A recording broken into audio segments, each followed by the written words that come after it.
Okay, so rental arbitrage is basically I don't own the property. I rent it from a traditional landlord. He'll rent it to my business for a year, 2 years, 2 years preferably. And then I take the property, put it on Airbnb, Verbo, and then my own direct booking site and like Chippa, which is Corporate Housing Providers of America, all the OTAs. And then I make whatever I pay the landlord his rent. I pay lights, water, gas. I pay the landlord his rent. Anything I make above that is mine to keep. So for example, when you look at a property, I want it to make me $1,000 more in cash flow net. So if it doesn't do that, then I'm probably going to be cutting that property. And that's what we're doing in Houston. And that property is not worth my time. So when it comes to, and this is a natural lead into this question, but when it comes to rental arbitrage versus like owning, like in your opinion, which one is better? I know that might be subjective, but like for you, which one do you feel is better? Owning all day, man. This is how I mean, that ain't the question. Right? Like and I'm gonna go deep in this. Like when I hear people arguing that, it's like that's the craziest thing to argue. That's like, would you rather sign to a record label or have your own?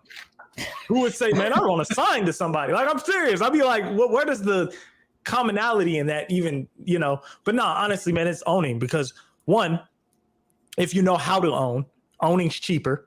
Arbitraging is faster. That's the reason why I like arbitrage. I like arbitrage because it's faster and you can scale it. You can scale owning, but it ain't going to be as fast as arbitrage. I can't just walk up to somebody, hey, I need 10 apartments. I got people coming to town, I need 10 apartments, I need to set them up. It's going to be hard to do that with owning.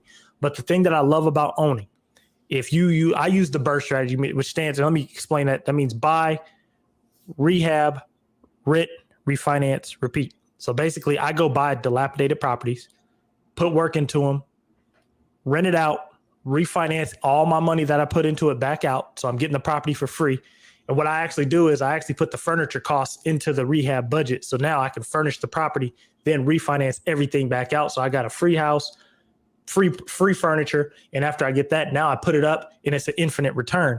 And I'm getting equity and it's appreciating. So now I can pass this on to my kids. I can do whatever I want with it, That's my benefit of owning. Now, arbitraging, like I said before, is scalable. So you can go get them up really, really quick. But the problem is there's no equity. There's nothing you can pass on. It's a lease. But this is what I tell people to do. If they do arbitrage, I will suggest have a few apartments, right? That's just to get your cash flow up. But have some places that you are actually talking to a direct landlord, because what that does is you're building a relationship.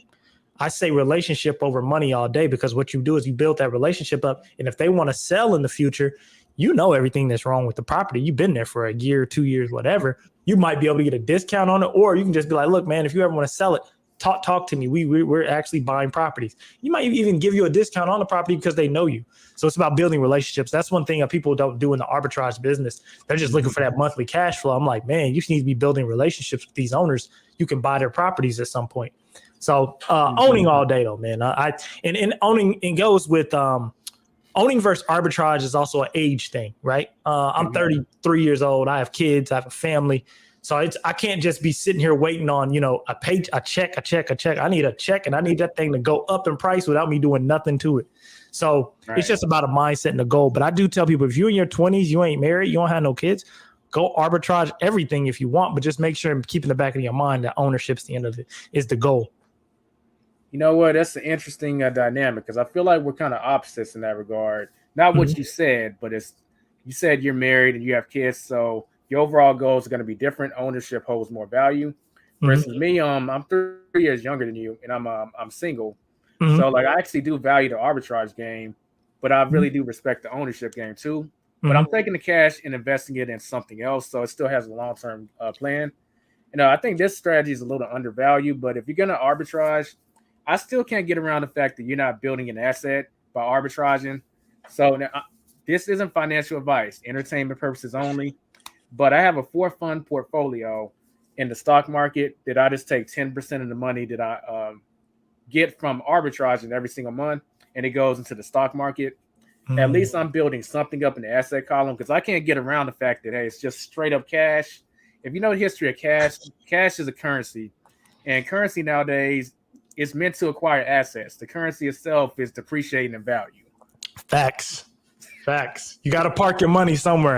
You know what I'm saying? Now I'm not mad at it. If you park your money in stocks, do it. If you park your money somewhere, park it in real estate, stocks, I don't care. But if you're just doing it for cash, just to go and do this and that, nah, you got to park it somewhere, man. I'm all for it. I'm all with you, Elijah. What's up, everyone? What you just watched was a clip from one of the episodes of the Side Hustler Society podcast.